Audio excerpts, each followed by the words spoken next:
KJO, how you doing, buddy? You are first. What should my live tweet message be? Since you're the first one.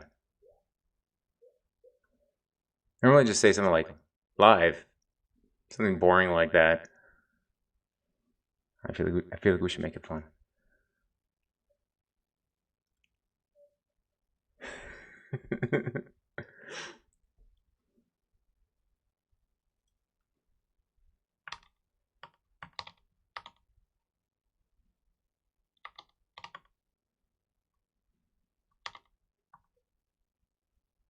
Oh, hey, I didn't put on Spotify. Oh my gosh.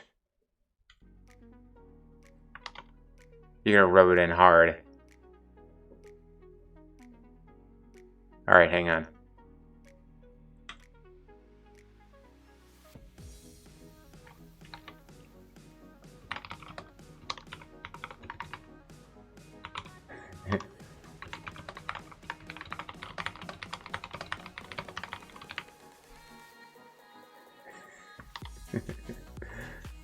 Don't forget the TM. Hang on. Raza, how's it going? Hang on, I gotta get the trademark. I don't know how to do that in a tweet. TM superscript. How do you do that in a tweet?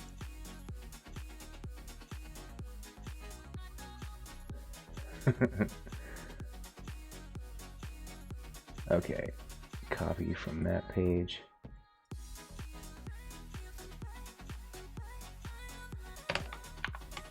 Got it.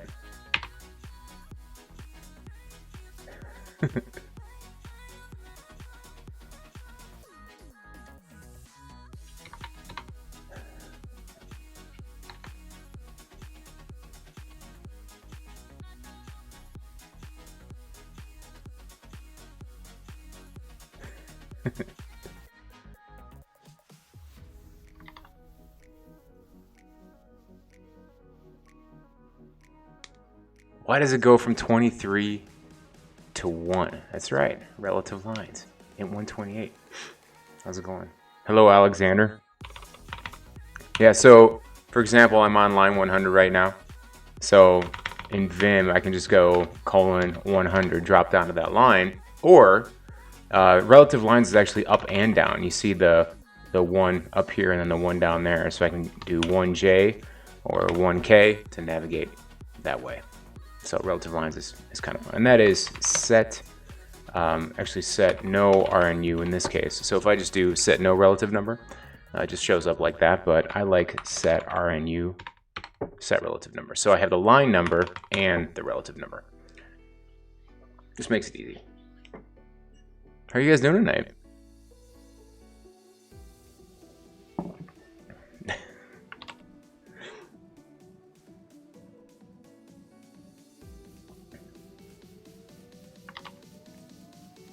Final Fantasy 14.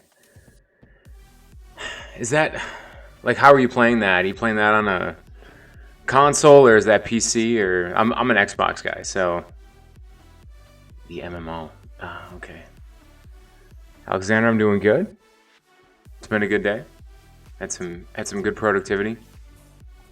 I'm starting a new morning routine, and it's a morning productivity routine that I'm trying to get myself into. I haven't like tweeted or anything like that, but it's one of those things where you want to start off your day with something that is productive. Like there was I don't know if you guys saw it online. There's a commencement speech about it was an admiral give a speech, and he said start off your day by making your bed. And tell you, Rick, you like that, huh? Yeah, he said start off your day by making your bed. And you know why do that? Well, because it takes 60 seconds.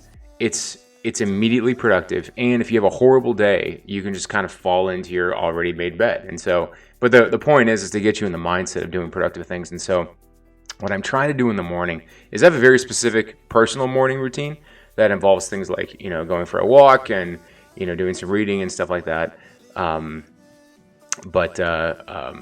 My new morning routine that I'm trying to get into is to spend first thing, check my calendar, make sure, see when my meetings are going to show up. Spend 15 minutes reading one chapter of a nonfiction book. Spend 15 minutes reading and taking notes on like a blog post or something like that. And then spend 15 minutes in like some kind of methodology improvement, even if it's just small. Like if I make a one-line change to my VimRC file, or I make, I download and test one new tool or something like that. And I'm trying to do that every day and see if I can keep that up, because I want to. It's so easy to like, you're waiting for something to complete or something, like a script. You kick a script off and you're waiting for something to complete, and what happens? You get stuck in like this YouTube spiral or something horrible like that, and then your productivity is shot for the next hour. And that's just not cool. I don't like that. So I'm trying to see if I can get and stay focused, somehow, and try that. But anyways, there you go. Pro tip for the evening: find a morning routine that you like. So I started setting an alarm. I was 40 when I started setting an alarm and getting up at 6 o'clock every morning. Didn't matter. Well, I have one exception, and that's Saturdays. I sleep in a little bit on Saturdays till like 7, but Saturday is pancake day, so everyone sleeps in and we have pancakes. But the rest of my morning routine is at 2 a.m. to waterboard yourself. What the heck? Jocko. No, that's not quite my thing. I don't think I would do that. Did I read Azaria's piece on deep work? No, I didn't. You should post it in here. I would totally read it. But one thing that I have been doing is on deep work. I'll see if I can. Let me find the Spotify. Here we go. Grab this. I'll share copy link to playlist. Yeah, let me drop this for you guys. So this is really interesting. I did not think that I would like this, but it's basically I don't even know if I can. Well, I'm gonna do it. I'm gonna play it for you for like just a few seconds. This is what it sounds like. Can you guys hear that? Yeah, you can. So it's just like this kind of interesting. It's supposed to be a very specific frequency that hits your brain and induces focus. And this is what I used. Like I listened to this the whole time I was doing OSCP, taking the OSCP exam. And for a lot of the studying, when I really just needed to focus and I didn't want any distractions, I would put this on. And it's just, I don't know.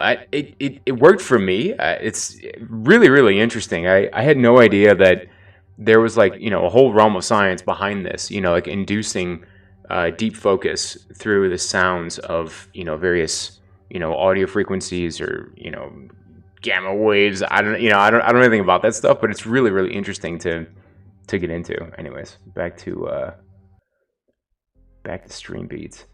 There we go. Jocko's Twitter feed is hilarious. That's because Jocko is hilarious. So he's very, very no nonsense, and I really appreciate that. I took a DISC assessment, and I rated.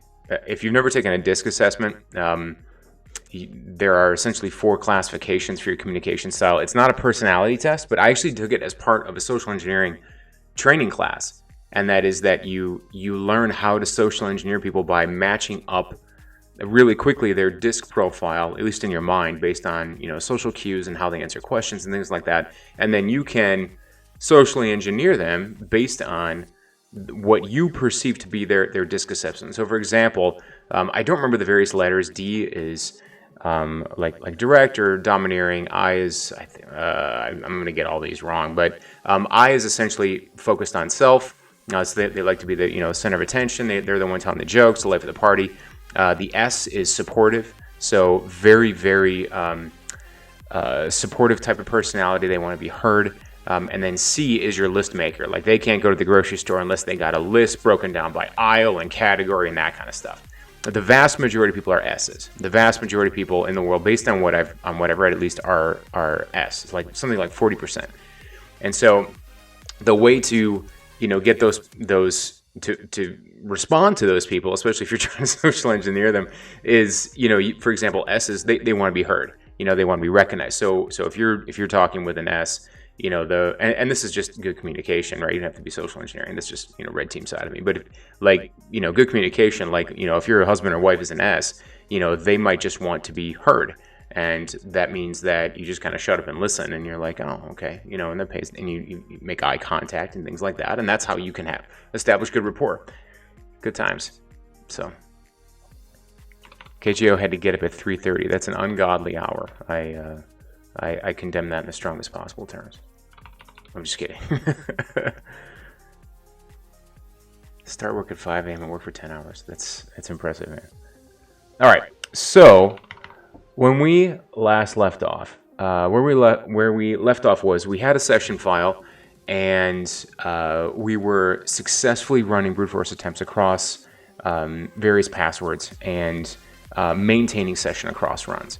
So the nice thing about that is that that way, if we ever had to kill a script or something along those lines, we are good to go just to restart it. So let's try that again. See where we are. I haven't looked at this since last week, so I'm a little backwards at this point. Temp brute. Okay. All right. Session file discovered. Resuming from last entry. So I think that occurred because all of our passwords have already been tried. So cat. First of all, let's just get our bearings. Let me move this up a little bit. Cat temp users. Cat temp pass. So we have one user, 3 passwords, and then temp brute attempts. Completed passwords. Okay, because we tried all 3, so nothing was left. So if we remove, let's just do edit temp completed. Not that. Brute.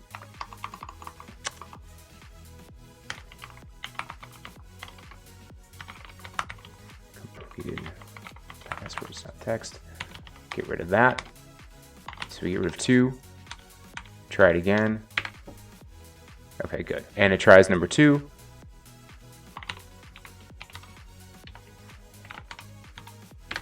And it adds it back to the list. Okay, cool. So that's where we left off. What we should also see is we should be able to successfully add a new user and have it try all 3 as well. I'm going to get rid of this sleep timer.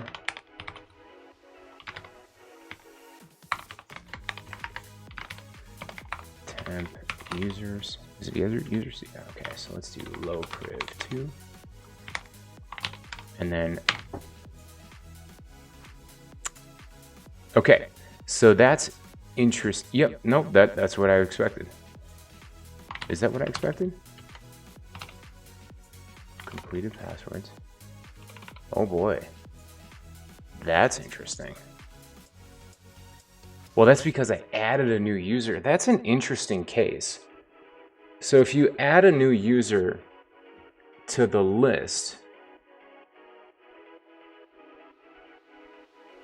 you wouldn't expect it that it would try password. Hang on. Get rid of that. Get rid of that. Try this again. Okay.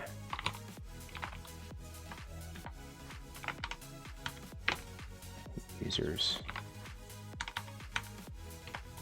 Completed passwords. Okay, so it wrote out password 3 twice, and we don't want that. We only want that written out once for each user. Otherwise, we're gonna get duplicates.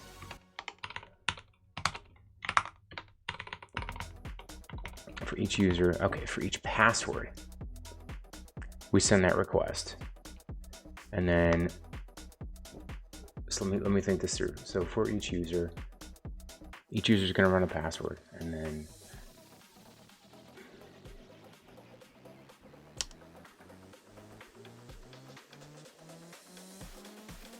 well, let's just try that. I don't think that's going to do what we want it to do.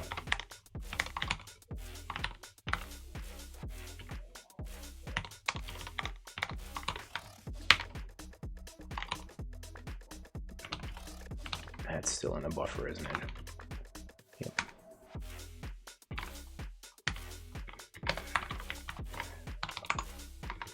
are you doing that? You know what? I'm gonna add, let's add a shortcut for looking at that file. Let's just do map leader. And let's just do TMP, man. Temp. All right, I have to fix this. I can't handle the I can't handle the misspelling. Temp auto complete. What do I call it? Root attempts to temp root attempts. There we go. All right. Completed passwords. Save source. Close that. TMP. I forgot to add it. Temp root.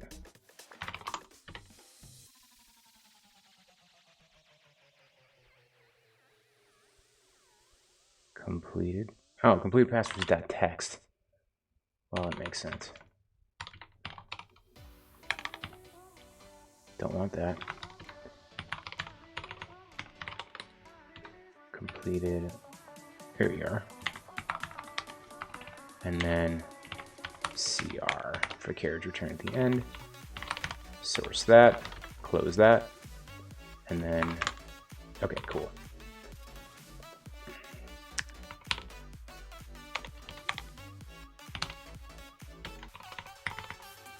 I feel like this should be a simple logic problem. Of course, Dave's on. Dave's always on. In between sets. Can you even watch the screen while you're doing Orange Theory? I've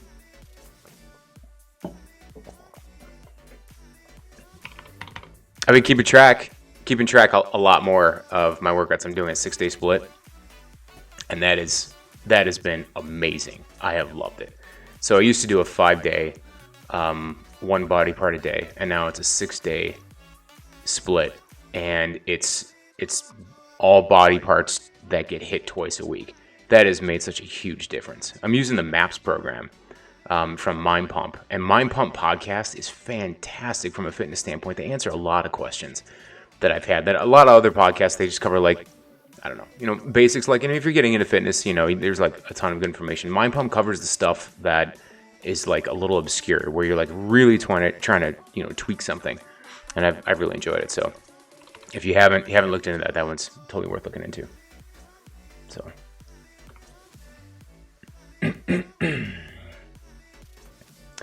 I think the way we're going to do this is we're going to have to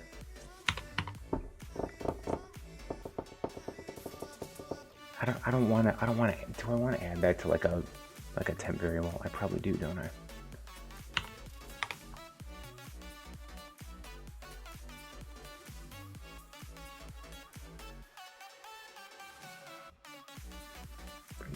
Strip passwords.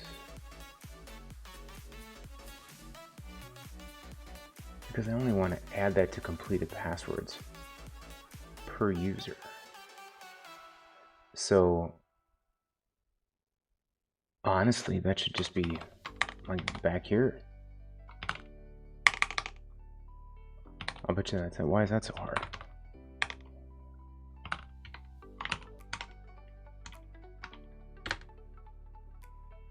Password 1, 2, 3.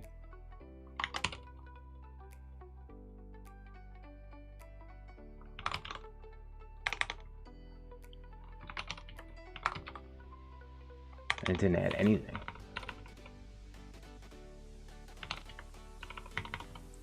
For users, so that should have added per user.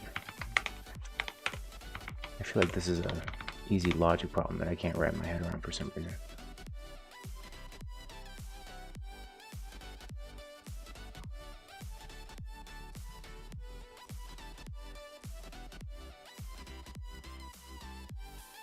Yeah, that would be at the end of every, no, Not at the end of every user, at the end of every password.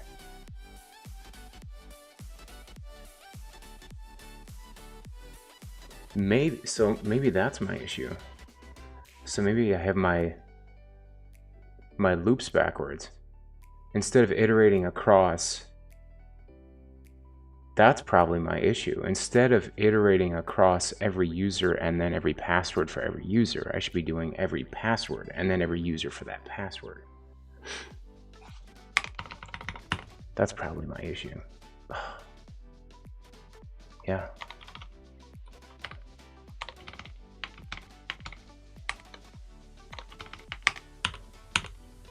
Yeah, for user, and then back all that up. For password master list. Let's strip that out, paste it back there. User strip, send request. Okay, and then for every password, write out the password. So that way we're hitting every, yeah, that makes way more sense. Because that didn't get written out at all. Save that. Session resuming. Okay, good. And then that should have cat temp root temps completed. For real? Did you do it twice again?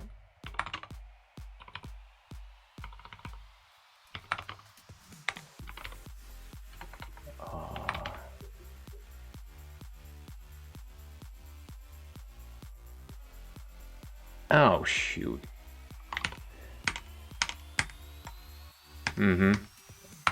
Yep. Try that.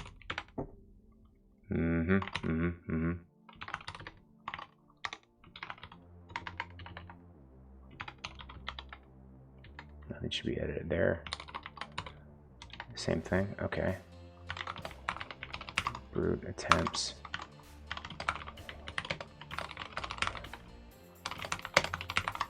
Get out of here.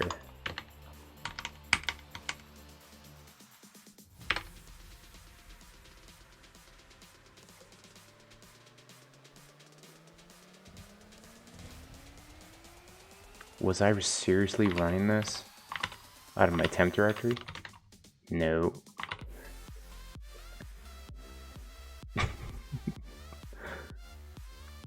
Oh, that's, of course.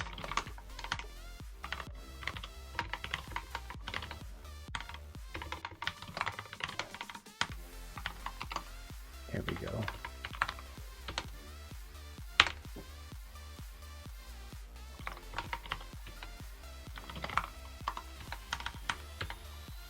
Okay.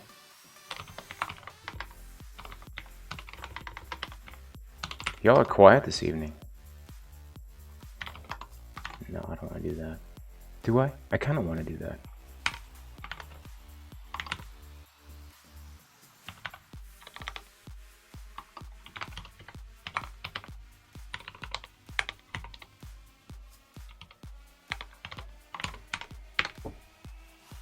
Good. Good. That's what I want. Let's just do this. Awesome. Okay. So that was an interesting logic bug.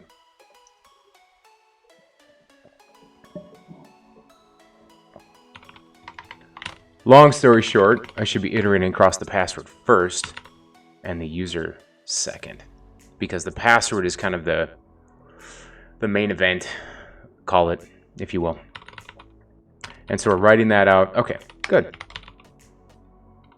Solve that problem. Makes me happy. Let's actually let's commit that real quick. Yeah. Fix logic bug. Yeah, user list before passwords. Oops. I want to do that. Okay. So we fix that. Good. Let's actually write out valid passwords. Should we write out valid path? No, let's write out all creds. Let's write out all creds to a file. Or all attempts, we'll say. But first, I want to get rid of, I want to move this. I'm not a fan, programmatically speaking, of doing processing of a result inside the method itself. I'm generally more of a fan of methods that do one small thing, and that's it. That's all they do. Because otherwise, you can get really, really lost inside your method. So, for example, this method here is called send request. And it works and it sends a request, but it's also checking the result, which so maybe that it works, but I don't like it. And the reason why I don't like it is because what happens if I had to add more post-processing? Do I want the send request method to do that, or would I rather have another method that actually checks the response and does that? And in my opinion, that's a better way to structure the code so that it's more readable. You have a better idea of what it is that you're doing and how to find stuff. Otherwise, this send request is just going to get bloated, and it's not going to be a send request anymore. It's going to be send request and then check all the various results and see what works and what doesn't. And that's I'm just not a fan. Not a fan. So let's get rid of that. Maybe we'll put that in another method. Maybe we won't. But for right now, let's just return that response object. And then after we send,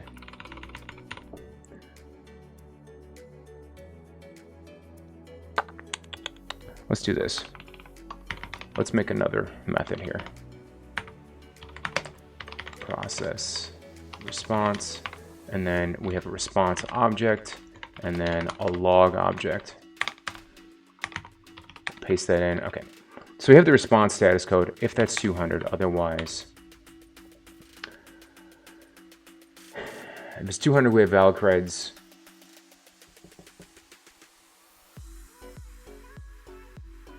What else? Maybe let's be a little more specific. I'm going to cheat a little bit because I have some of this logic sorted out. And let's do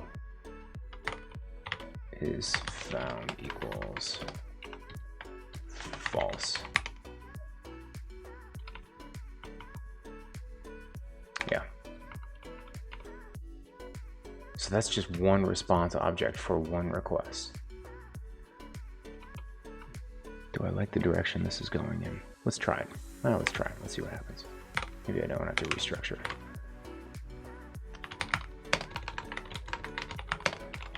Response status code equals 403, or response status code equals 401 double equals 401, and back. Let's capital F, find that equal sign, and then insert a double equal. Oh, hey, one interesting, amazing hat. Digital Psycho, how you doing, buddy? This is the second compliment I've gotten on this hat. You know, I was at Buffalo Wild Wings the other day, and sitting there enjoying my wings. One of the servers comes up to me and looks at this hat, and he's like, "You like Matthews?" And I was like, "Yeah." And he's like, what kind of bow do you have? And I told him I got, the VXR-28. And we had this great conversation, and he told me how he likes to shoot archery and stuff like that. By the way, Matthews is just a brand of bow. They're based in Wisconsin, and so somewhat local to me, which I like. And so their bows are fantastic, known around the world, and support local. So yeah, it was really cool. So I had really no idea the world of archery until I got into it just a couple of years ago, because I want to do a little bit of deer hunting this year. Never really done it before, but yeah, otherwise I'm doing great.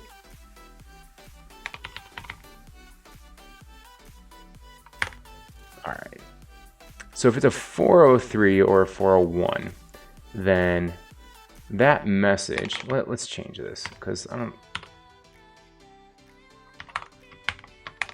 see F parenthesis message equals valid credentials.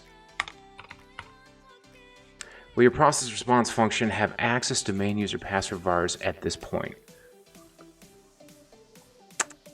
Interesting. It kind of looks like it has to, doesn't it? Because I have those options there.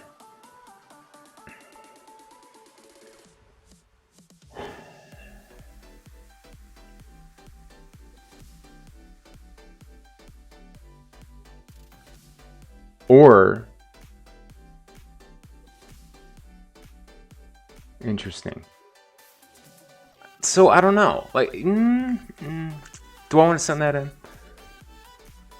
Another coding principle that I generally go by is your methods should be as dumb as they can be. In other words, you don't pass in whatever you don't need to pass in. So that's just, in my opinion, that's good practice because it keeps things simple. So do I want to throw back just a valid yeah, yes I do. Okay, so here's what I'm going to do. If status code equal, then what we're going to do is, let's do this. Let's copy that. And then let's put that down here.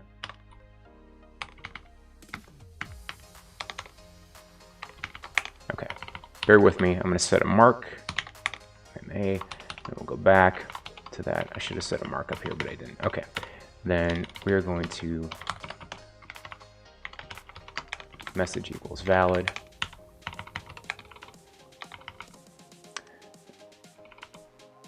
And then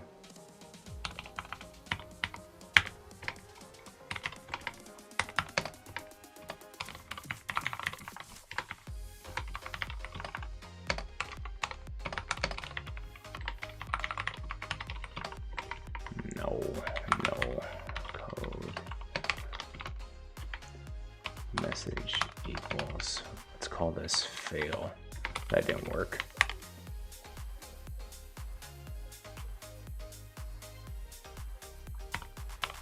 Actually, we'll just invalid.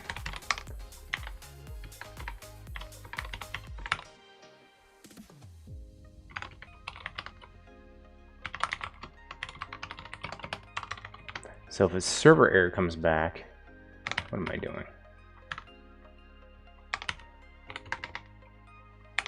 If a server error comes back, you don't really know.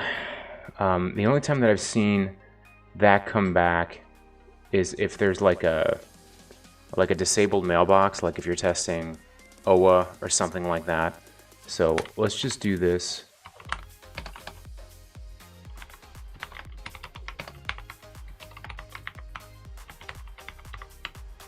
Let's do that.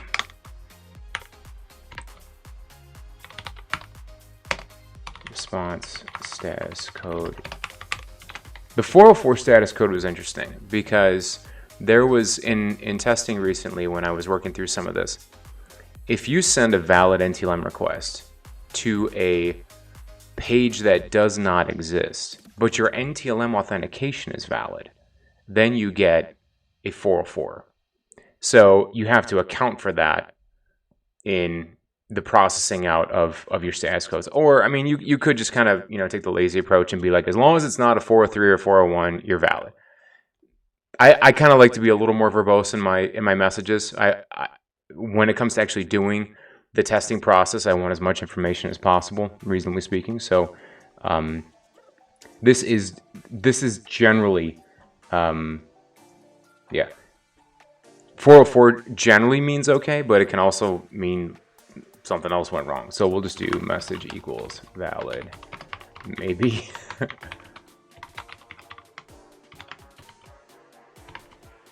And then we need our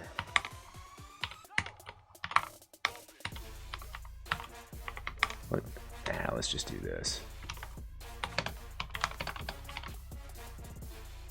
Unknown status code. We shouldn't be here.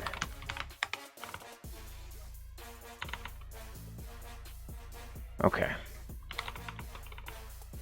And then we'll return that.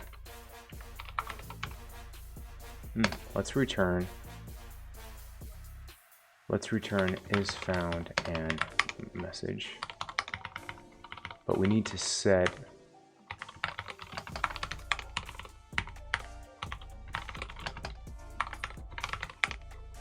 that. Looks a little bit better to me.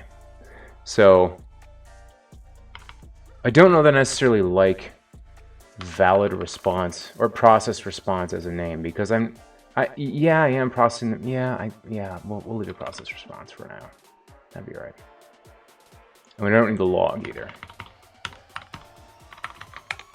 Okay. We got our message.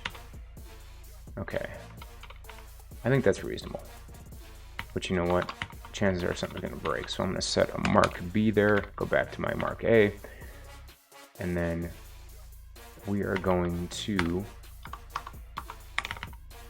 assign this to a variable, response object, and then we are going to process the response, and then what's coming back is found and message equals process response, and then passing that object. Okay.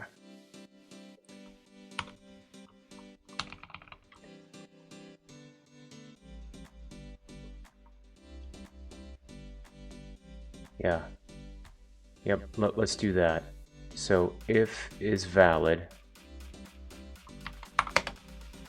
if is found, get rid of that. Log success. And then let's do this. We got this formatting here, but let's actually get the full message.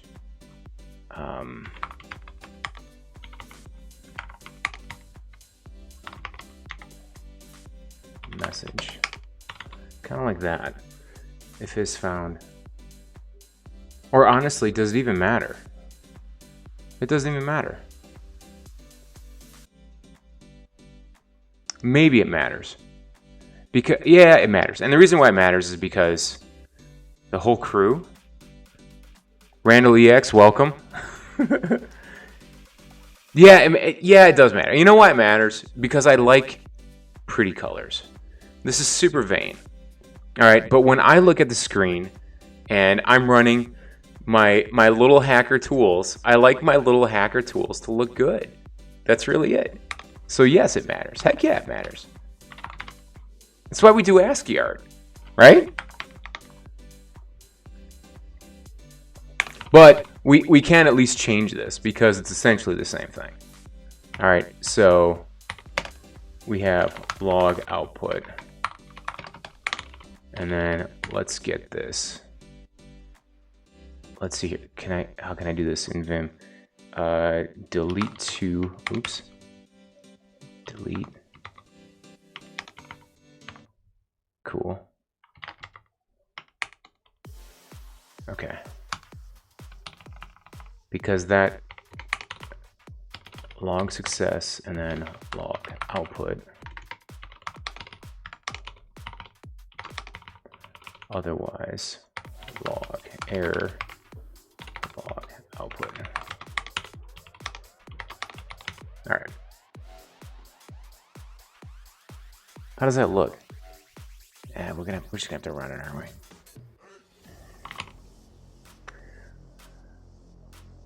Yeah, that's what we're gonna have to do.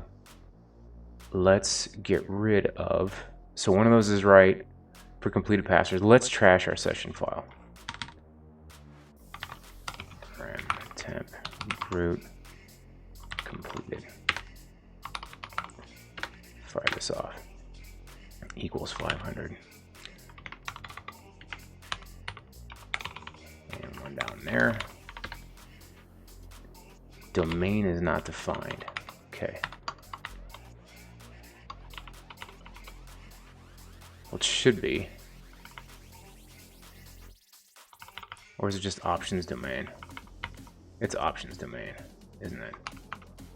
Yep. Yep. Mm-hmm.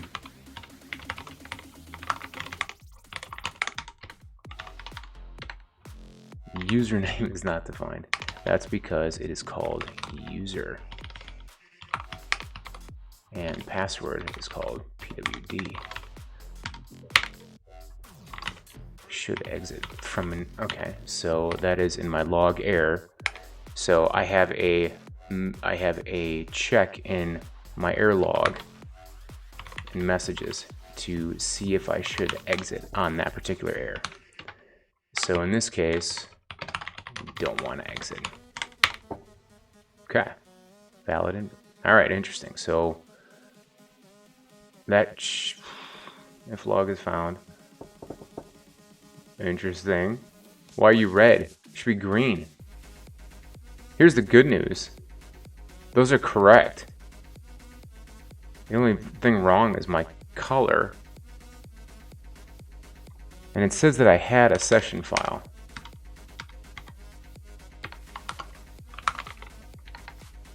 Okay, so that was, I must have had the session file before. If it's found, log success, log output. So that's coming back, but is found must not be coming back true because I forgot to set it up there. Oops. True. Remove. Go. All right, now we have green. Hooray!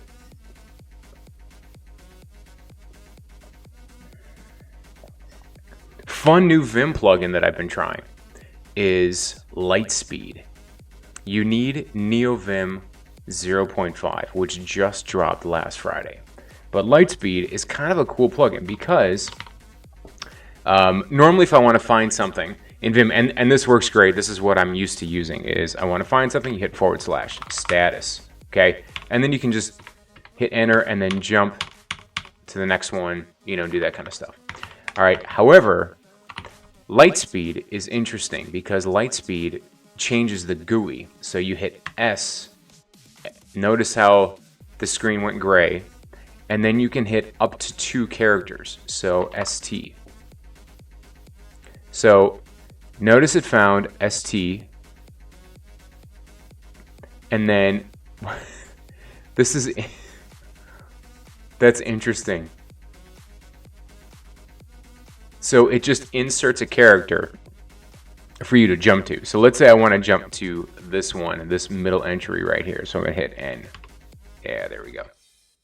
So that's just S. And you can also hit capital S because in Vim, generally a capital letter means go back up. Use the reverse instead of going down. So capital S.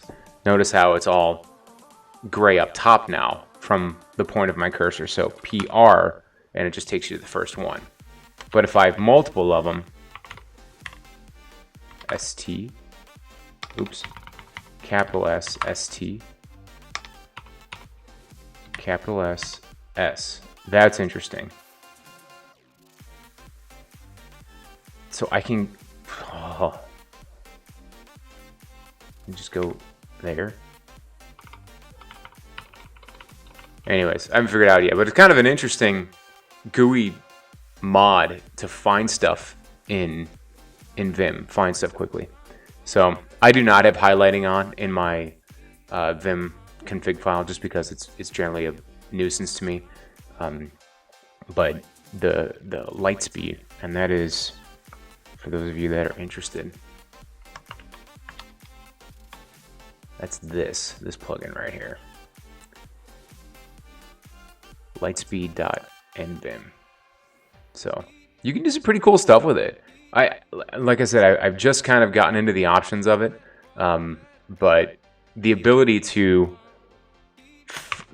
find things in Vim is one of the find and navigate to is one of the biggest selling points to it in my case. I don't have to touch the mouse, which makes me happy. So let's add this, commit it, and then we are adding process response method. All right. Let's actually save out our passwords to a file, all of our attempts.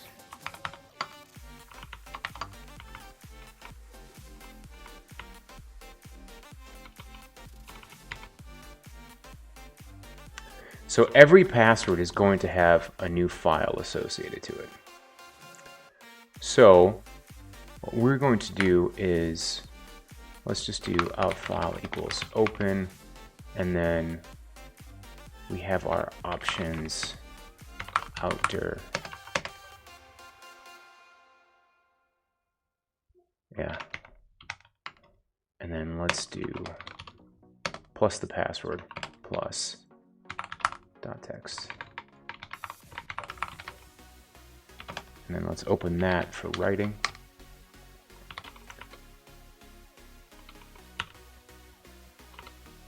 And then we want to, after every attempt, we want to log that out file, write, log output, out file flush. Nope, looks like we need probably a new line. Nope, do we have a new line? We don't have a new line.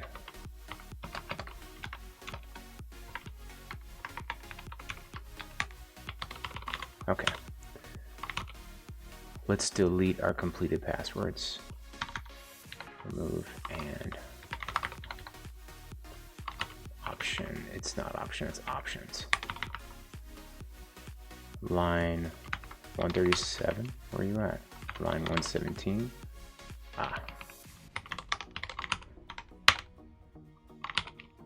There's no object outer.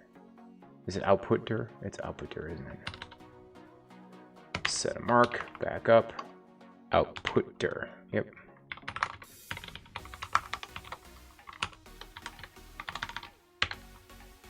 Okay, cool. So that should have.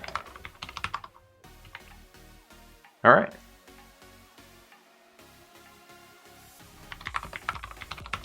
Root attempts. Password 1. Okay, good. So we found a valid one. And then in password 2, okay, good. All right.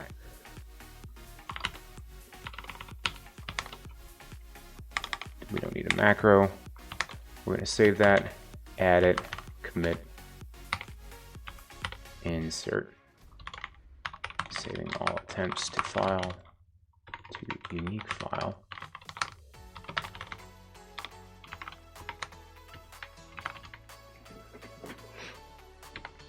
Cool.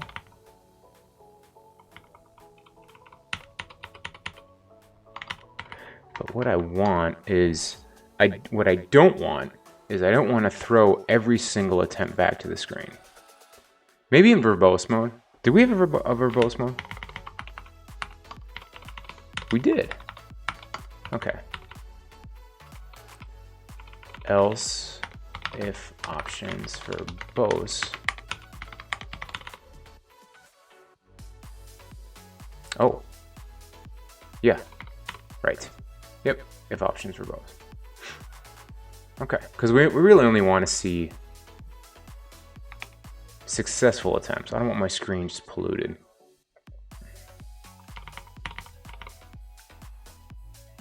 So we got passwords saved out. I'm thinking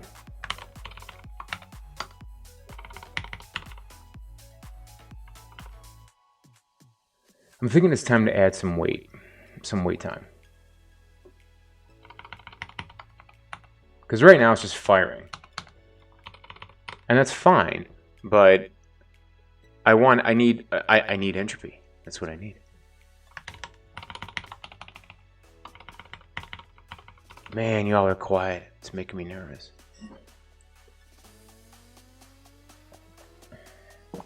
We'll get to pen testing questions and stuff in a little bit.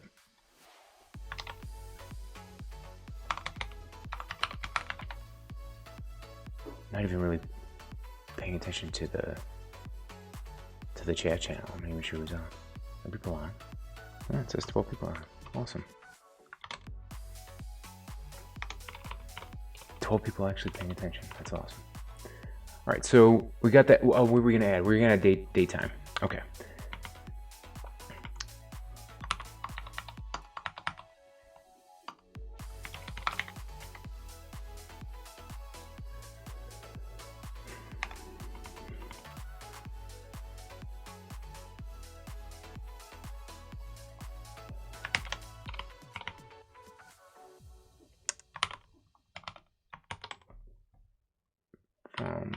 Let's do from date time, import date time.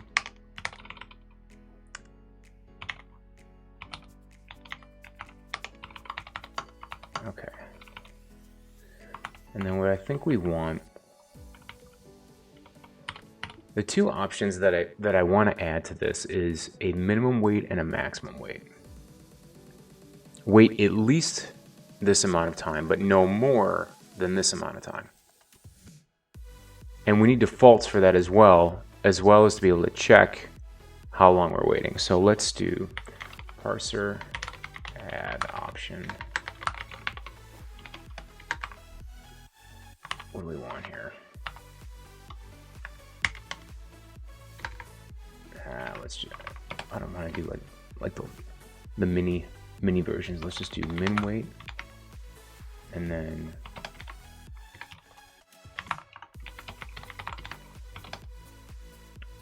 let's do a minimum weight default of, we'll say 3600. So we'll wait a minimum of an hour by default. I want to know. And help minimum amount.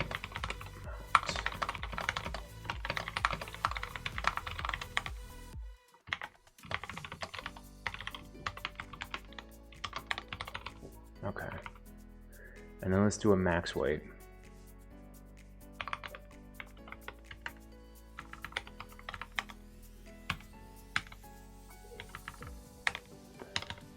Now the max weight is tricky because I don't want to set a maximum weight by default, but I still need to check for it. Let's do -1.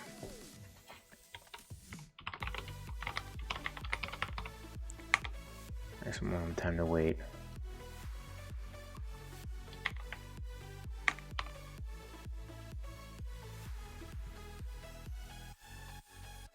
Wait between attempts.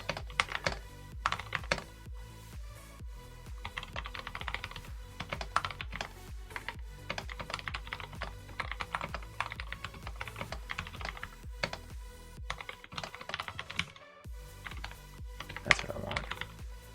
I want a random amount of time between minimum and maximum. Yeah. All right, that looks good.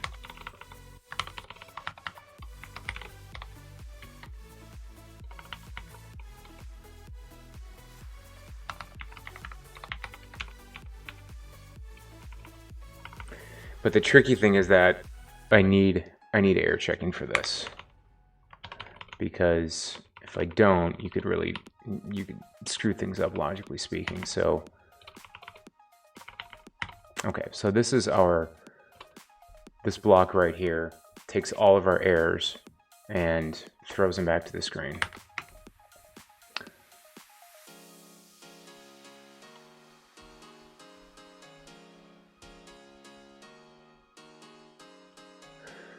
What do you think this is? So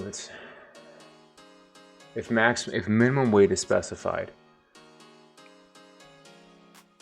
if minimum weight is not specified, if neither min nor max are specified, then we'll do a default wait of 1 hour, 3600 seconds.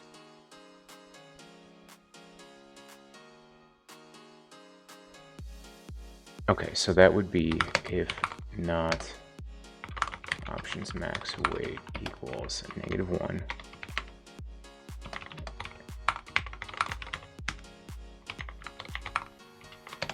Less than or equal.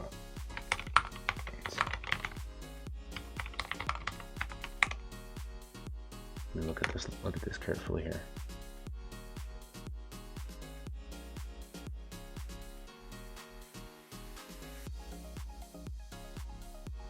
So so in this case right here, this conditional, if this conditional is hit, if the not options max weight, then that means that a max weight has been specified by the operator.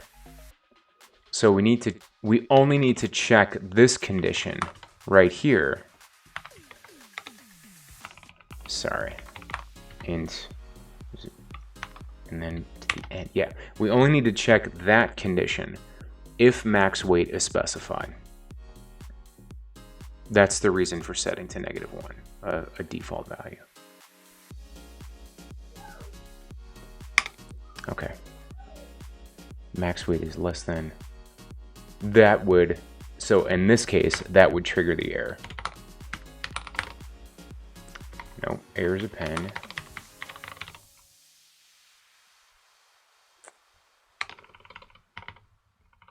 Yeah, errors append. Max wait time in seconds must be greater than min wait time.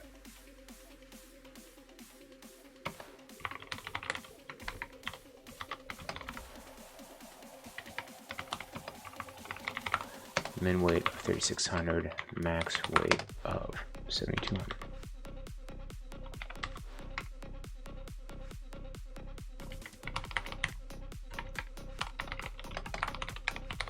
Okay, let's check that real quick. Min weight 3600, max weight. Okay. Cool. All right. So that looks like that's gonna, the arguments are at least being processed successfully. Now the fun part of choosing a runtime. Let's do this. Let's add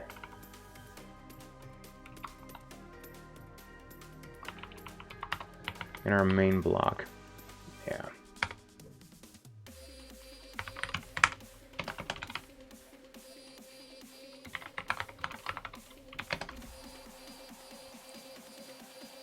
Let's do Autobrute start time.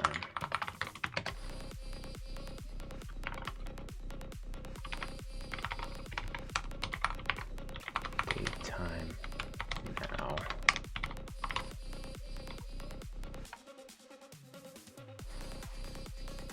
Oh, hello. Log.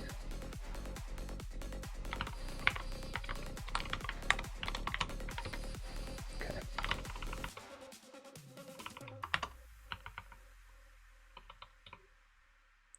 Okay, so we want to do this check outside of our for user block. And the reason being outside of nah, it's more than that. Outside of this whole indented block, we want to do it essentially down here. And we want to do it for every password we want to wait, not necessarily for every user. Although waiting for every user isn't necessarily a bad thing. If we're on a long engagement and we can afford to wait seconds or even minutes between user attempts, that's not a bad thing. It means that there's more time in between, you know, more ways to throw off the defender. If you just rapid fire stuff, then you know you give the defense more noise to work with. But in this case, I'm not necessarily going to worry about that. In this case, we're going to wait after every password attempt. Yes.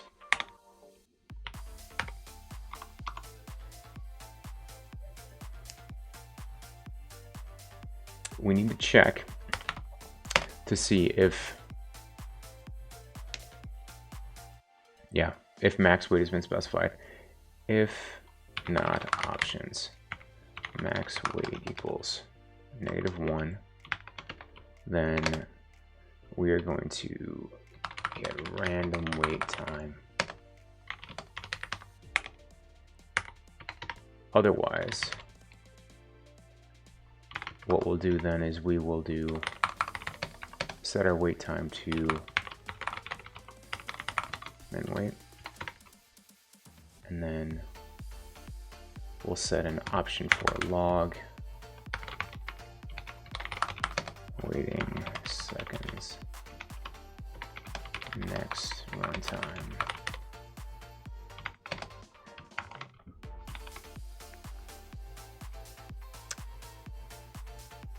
And then we're going to format that. Time. I think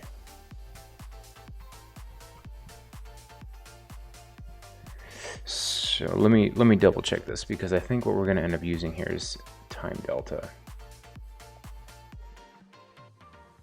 Let's switch over to that. Let's figure this out. Nope.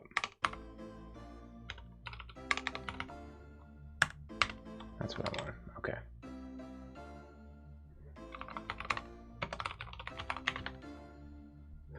We will calculate the difference between two date-time objects.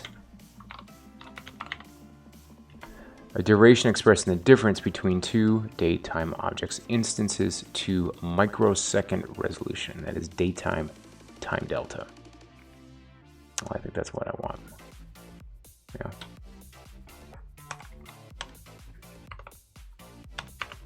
Okay. So our next runtime is going to be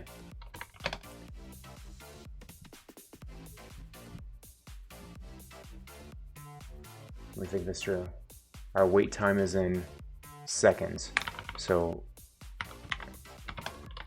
set wait time variable. I think I want to set this first. It'll help me wrap my head around it. Add a mark. Do I have random? I don't. Import random. Back to my mark. Random. Rand int. Rand int.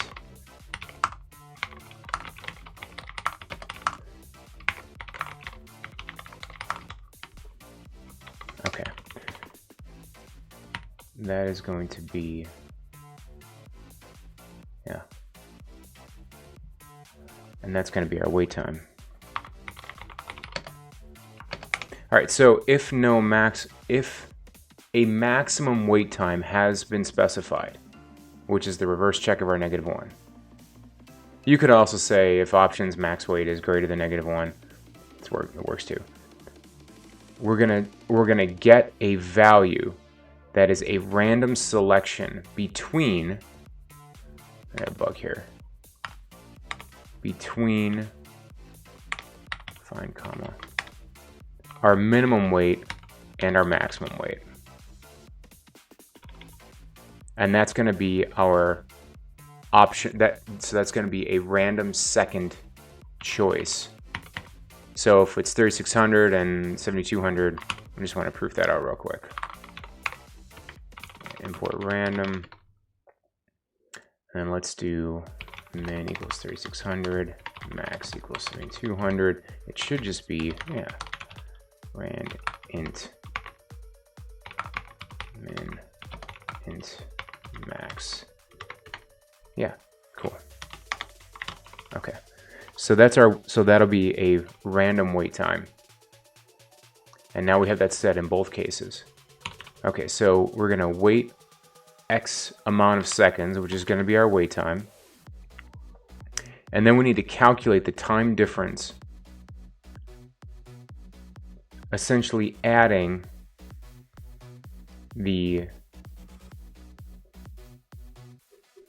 need to add the amount of seconds to the current time.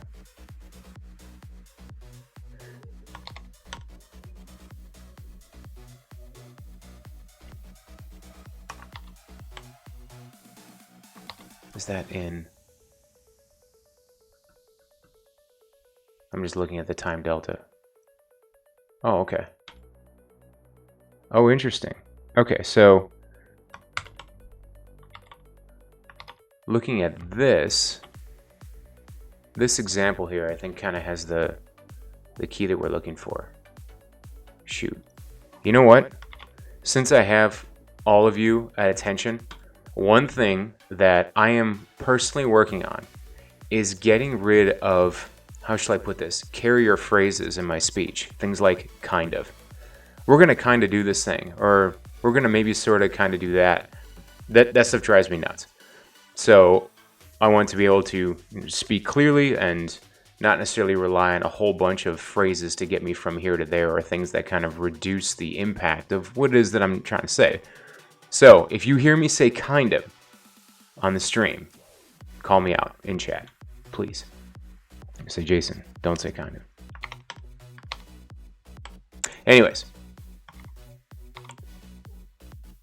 So we have our time delta, and it looks like you specify seconds, and then the seconds is going to be what our wait time is. So the time delta, I assume, is going to be,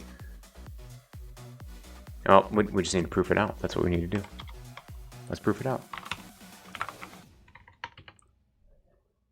Let's set our, let's just say seconds equals 4707. Import date time. And that, yeah. Yeah, date time delta seconds equals, just be s. Should I print something? E.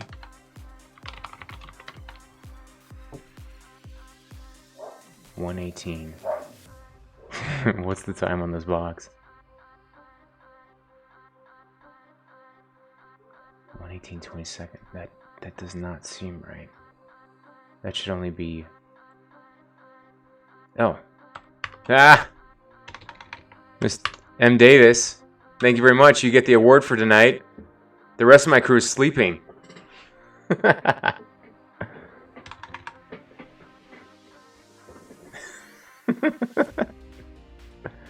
Is this a common thing on Twitch, or is this just me? Like, my inability to get out of here. Reverse shell? No way, man. You got excited about crypto, didn't you? That's what you did.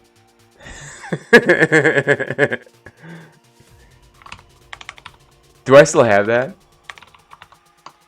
Oh man, I got rid of it. Yeah, it's just silly little Vim plugin that just tells you what current Bitcoin is, and I know you're a crypto fan, so.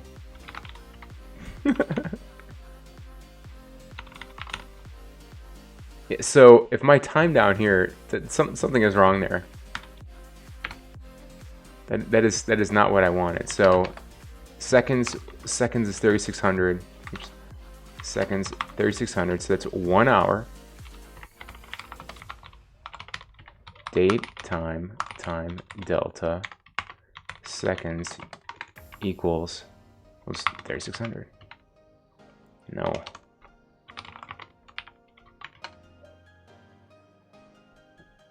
So it's just 1 hour? Well, that's not exactly what I wanted, but well, so I want the delta between two values though.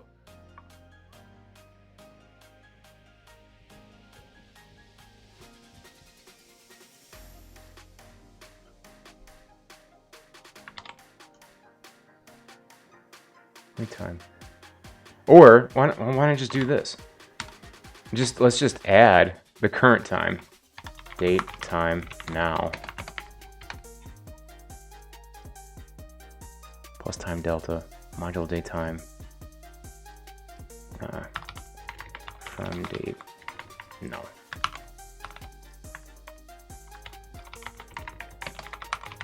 Do I have to import date time? Date time.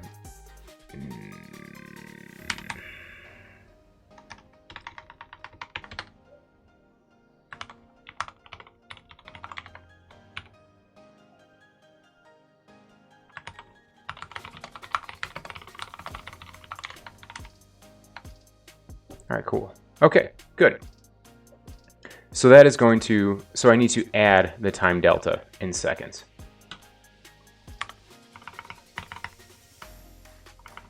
Random wait time.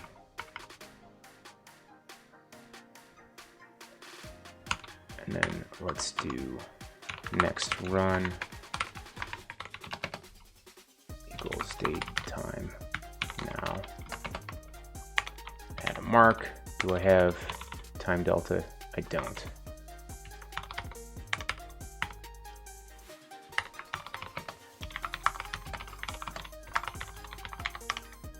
Back to my mark.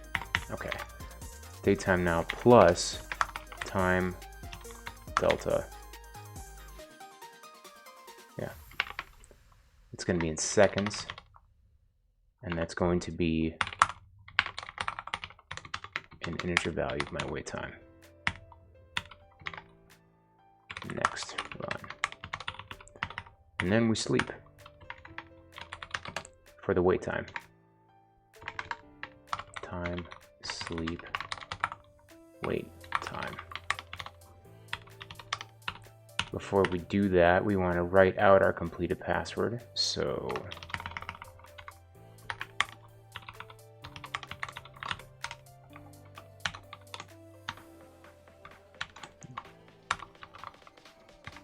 go, baby, go. Valid syntax.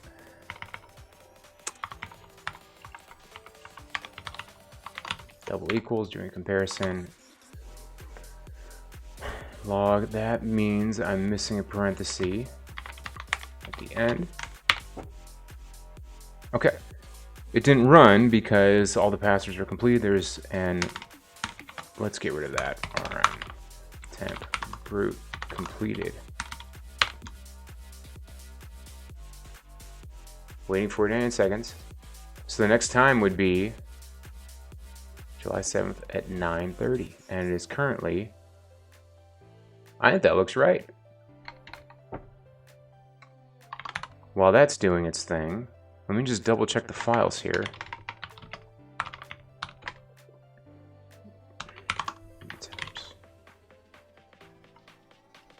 Yeah, so those were created a few minutes ago. Cat completed. Okay, good. So all we completed so far is password 1. So if I kill this, it should kick off password 2 and then wait a maximum amount of time.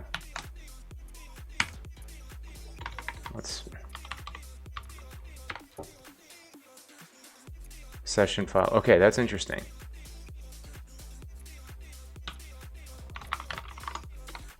Okay, so it did do password 2, but I want to know if nothing was found for that particular attempt.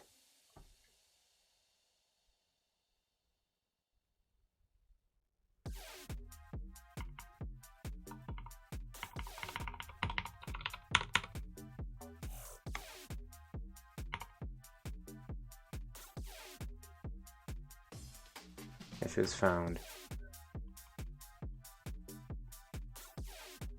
Yeah, I want to know. Session file discovered. So if that's the case, then I'm going to want to, we'll just call this master found. If anyone was found, we'll say master found was true. Reset that for every password attempt. Kill that. And then get rid of password 2.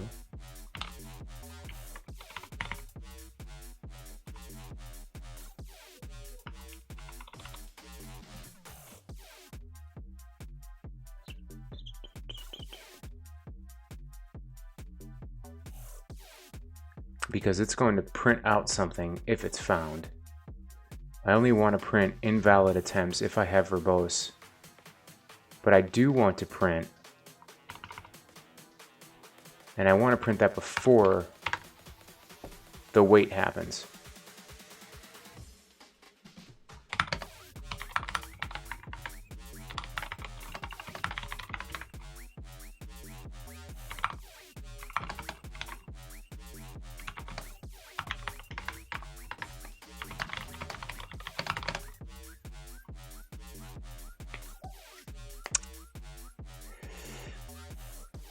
How do you say your name? I'm gonna call you Pit.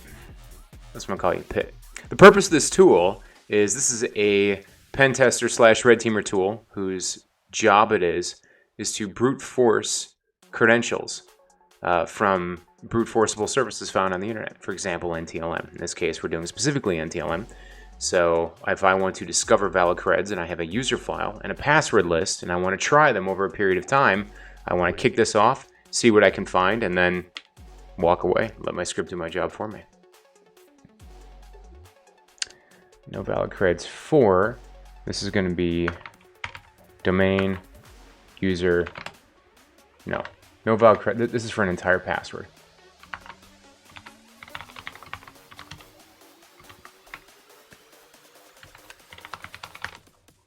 Output, false, don't exit.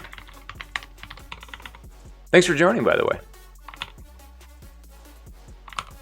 Run. Cool. So I got my no valid creds message. I have my session file, and I have my weight. That makes me happy. Let's just add a quick done message.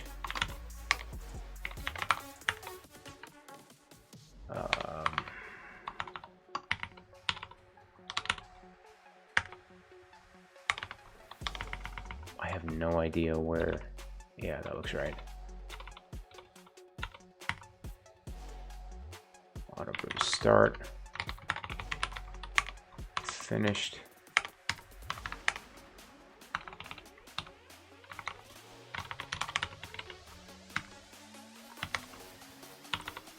Because we want to kick that off every time.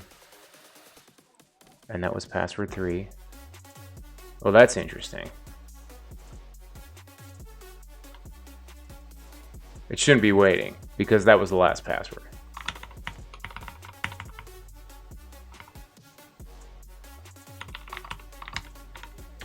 Yep.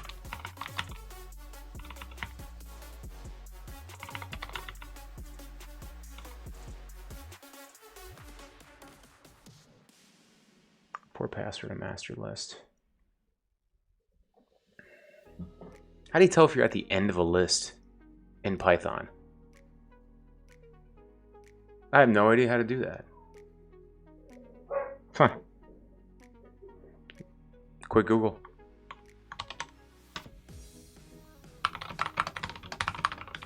The end of a list in Python. How to check if the end of a list was reached.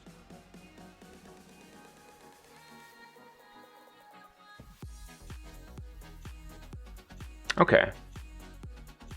Well, that makes sense.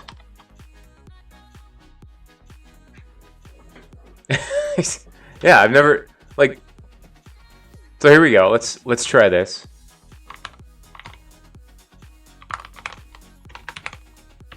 Let's just do a quick list. A equals 1, 2, 3. If your item is the same number, yes, item is the same number as your list length. So how do you get the index of where you are in the I mean, without setting like an index value? Like, because I can set an index counter, right? Or if I could just do, because like if I have A2, okay, so to get the last entry, that would be, yeah, there we go. Okay, so a -1. So the last entry in a list in Python is -1. So we only want to wait if we're not in, if this isn't the last option, or if this isn't the last run. Okay. And we don't want to do that. Yeah, that's where we want it. If password equals what's my password list? Add a mark, back up in master list. Okay. If password equals master list. Yeah. If it doesn't equal,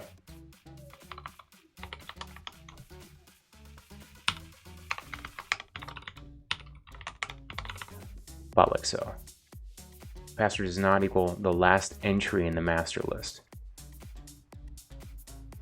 I think that's right, but let's do some experimenting here. Get rid of that. Kill that. Shouldn't have to do this.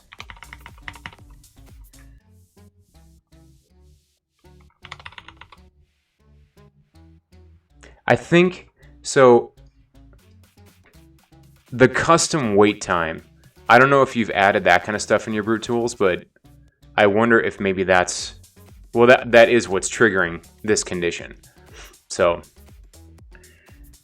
but I think the custom wait time is, because it's one of those things where like you're at the end of a list, you know, and you put a comma at the end of every one. Well, if you hit the very last one, you don't want the comma at the end, right? That, like, how many times do we have to solve that every day?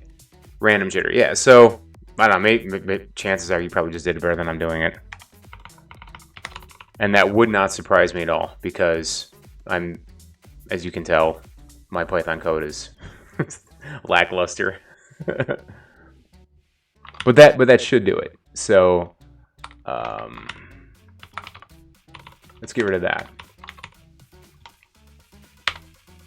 Okay, cool. That worked. But let's, you know what? I'm not satisfied.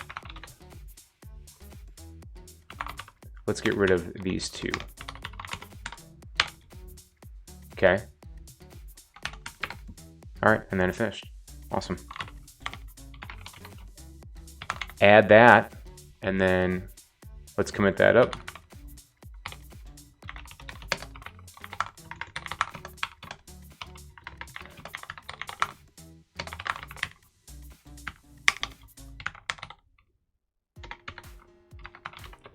And then push it. Cool. And there we are all. A couple of features added. That seems useful. I'd use this. And I have. Wrote something very similar for work, and we're just kind of covering it out now. What are some other things? So, like, Steve, what are some other things you'd add, like other helpful features? Because this is one of those things where, like, perimeter, especially on perimeter eval, you know, you're just getting caught. I don't know about you, but you're getting caught more and more because, you know, things like auth logs going into Azure Sentinel and stuff like that. So I'm kind of curious, you know, what are some ways, you know, like, I mean, you can randomize user lists, but at the end of the day, you're still brute forcing. So, granted, I'm going after an easy target here, which is NTLM. But other options, I think this could be made multi-threaded. So maybe we'll do that next week, because this is going to maybe surprise people who are watching this. I have never multi-threaded anything in Python. C#, I've done it innumerable amount of times, but in Python, never, not once. So, yeah, Fireprox, sure. Yep. Yeah, that's going. All right. Yeah, I like that. I'm running it through a proxy. Maybe that'd be something good to add. So, we get this pushed up. I think we're gonna call it good, because I don't want to chew on everyone's ear too much. Unless you all have questions or red team stuff you want to talk about. Last week, the conversation, holy cow, all kinds of great questions. Pulling internal domain. Definitely. Yeah. The HTTP NTLM info script. Definitely, you can parse that out. I wonder, though, what that parsing, yeah, for sure. You know what? Let's add ideas, feature ideas. Pull NTLM domain from auth Fireprox integration multi-threading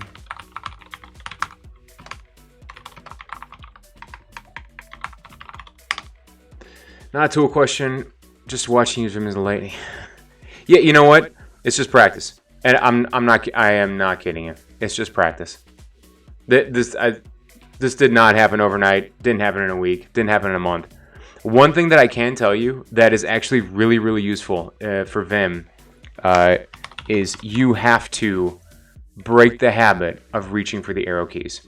You have to. If you don't break the habit of reaching for the arrow keys, you will always be stuck in like this mediocre Vim usage land, because you'll be like, I'm hitting the arrow keys. They don't work. Why don't they work?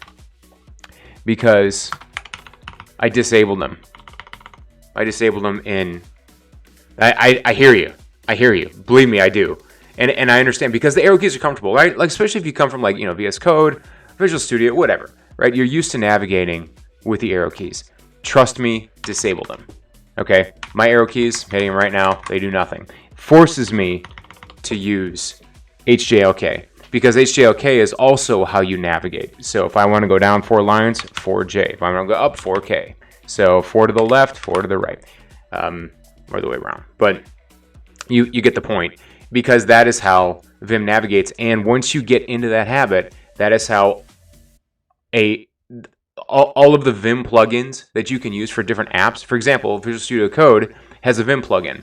Chrome has a Vim plugin. You can navigate on the browser using Vim commands, and it's all HJLK. And it's like, searching forward for stuff, searching backwards for stuff, that kind of stuff. So that's how you level up. Quite honestly, that and make a cheat sheet. Just make a cheat sheet. Seriously, print it out, stick it to your monitor, do whatever you got to do. But I made a cheat sheet in Microsoft Word, and I just referenced it until I had everything memorized, and then you just get better. There's no magic to it. It's like learning any skill, and it's like I tell my kids that, my kids ask, Dad, how do you know how to do this, or how do you know how to do that? And I'm like, there's no magic to the learning process. You start out not knowing anything. So for example, in woodworking, one of the harder joints to cut is a dovetail. So you cut a dovetail joint, and I've never seen one, but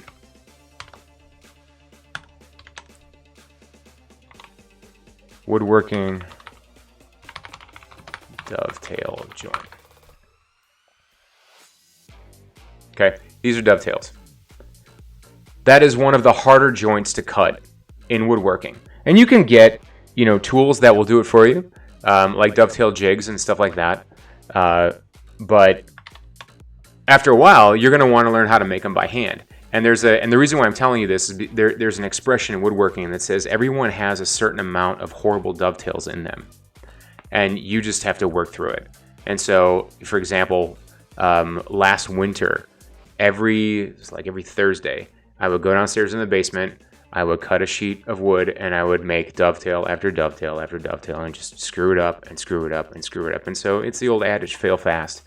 Just get all your fails out of the way, and then before you know it, you'll be doing something, and somebody will be like, hey, how did you do all that in Vim? And you're like, I screwed it up for 6 months until I figured it out.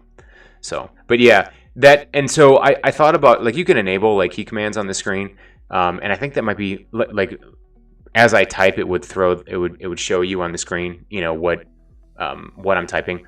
I think that'd be a little too distracting for me. It might work in a YouTube video, but doing it live, I think would just screw me up. So, but anyways, that's probably the best advice I can give you right now is, number 1, make a cheat sheet. Number 2, disable your arrow keys.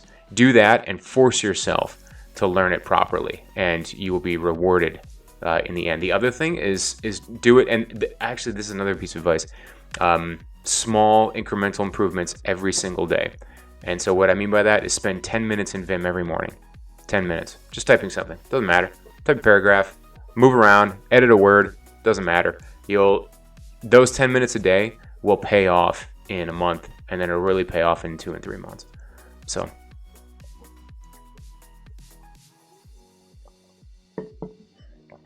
anyways, anything you guys want to talk about? Otherwise, it's 8:30 my time, and we'll close it out. Unless you guys have other things you want to chat through. Bebo 126. I remember you. I don't know how it went. I haven't heard, and I don't know.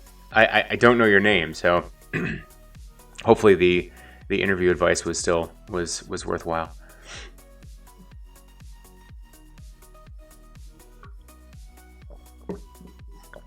It didn't go? It got moved? Oh dear.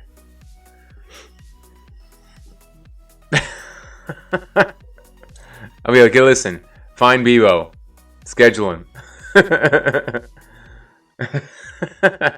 There's this guy on the internet, and he was like creeper stalking me, Martin. I don't know who he is, but this is his handle. No, I won't do that. It's gonna be okay. I hope it works out. Maybe not. I don't know. I have I got a couple coming up tomorrow, so I'll be on the phone chatting with folks, getting to meet new people. It's always fun. But yeah, don't worry. Just gotta be patient. Like I tell people, it took me 5 years to get hired at Trusted Sec. 5 years.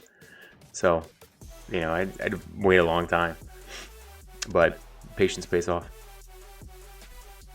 And it happened, I don't know, probably a lot like it happened for you. Martin tweeted out something once and I was like, hey, sign me up. And he's like, you have time for a call? Sure, I have time for a call. It just happens because you see that and you act on it. So good for you for at least doing that. Hope it works out. Otherwise, that's about it. Quiet night, guys. I hope you all have a great evening. And I will be on next week. I'll sort out a feature before then, just so I'm not like total noob, like fish out of water stuff. You guys get to watch me like uber fail on live stream. That's already happened once. But I'll sort out something for next week in terms of a feature to add, and we'll make it better. So, otherwise, you all have a great evening, and we'll talk to you soon.